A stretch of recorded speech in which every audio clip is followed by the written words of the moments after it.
This right here is I did it tilt steering column. It's a branded column. But before we could put it in, we got to paint it. So it comes in plain steel, and you do have to be careful because they only wipe it down with WD-40 to protect it. So when you handle it, if you leave it out, it will rust. I primed it and I painted it. And I just want to show you guys what I came up with. I've searched online. There's nothing really online to show how to paint the tilt column. And in particular, the tilt mechanism, when you tilt it back and forth, if you don't tilt it and paint it, you're going to have a bare spot of bare metal when you paint it. So if you look over here, I drilled a hole in this piece of wood, and the column fits very snug in this piece of wood. It's kind of a press fit to hold it in there. That holds this section of the column. I put a clamp on it onto my horse. And the reason why I did that, I'm going to show you here in a second. So if you look at this end, I've got it bolted in here, and I've got it on a block of wood. So what that does by mounting it this way, I've got it securely mounted on my horse with a clamp, and I've got it mounted here. So I can actually turn this whole column as I spray it. And I've got this lever here, and I'll show you why I have it taped off so it won't get painted.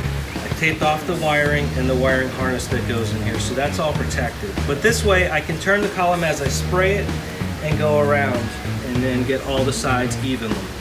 But what I want to show you is what I was talking about for the tilt mechanism. If you look right here, if you imagine we're actually painting this column and it's wet, or we don't want to touch it because we've already got all the contaminants off of it, what we're going to do, and it's going to snap, there's a heavy duty spring in here that's going to kick this when I pull this lever. The reason I have this bar here is to keep control of it. The reason I have it clamped over here is because of this spring will kick it off of the horse. I'm going to move it just towards the edge, and I'm going to hold it with the nut up here and this clamp, and it will kick over. It kicks over kind of hard. But if you see, I can rotate it. I would paint this section first. I would rotate it over, and I would line this arm up with this bar going crossways. And if I grab it here, I can bend it back to the other position that I need and let it go. If you see the force of that, of what I was just doing, it moved the horse.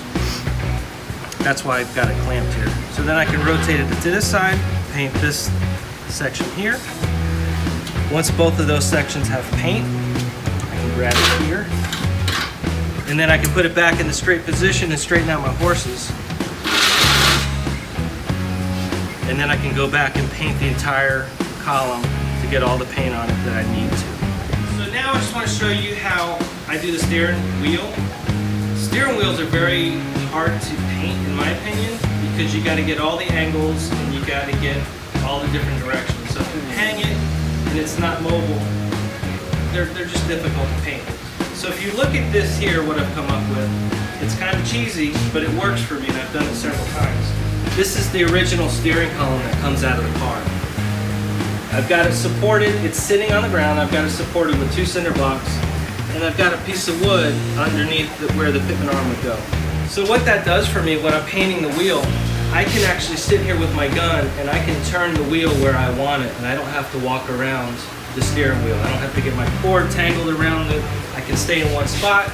I can go underneath it here and spray it from this angle. I can get all the different areas, top, bottom, and all the areas of it. So it's worked out for me. It's a steering column for this car. We're not reusing this column, but it works out for me for a great stand to help stabilize the steering wheel. It's sturdy, it won't fall over, and I can move it around.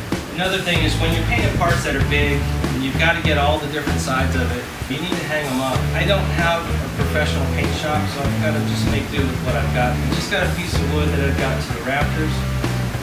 I've got a bungee cord and a piece of metal holding this radiator support up. That way when I paint it, I can get all the sides of it. I can get the bottom, I can get the inside, I can get the top. So this is what works for me. This is, painting in my garage, so this helps me to help get it off the ground, away from the dirt and dust on the floor. So this is just a couple different tricks that I've come up with that have helped me paint the small parts. I have sawhorses, but I get everything up as high as I can so I can see it, so it's at arm's length, I'm not bending over. The closer you get to the ground, the more air is going to hit the ground and push up any dust that you have. I'll set things up on a table, I'll hang parts up, I'll come up with ideas here for like steering wheel or the steering column. That's what works for me. I hope you found this information useful and can use it on your future projects. If you like this content, please like, share, and subscribe.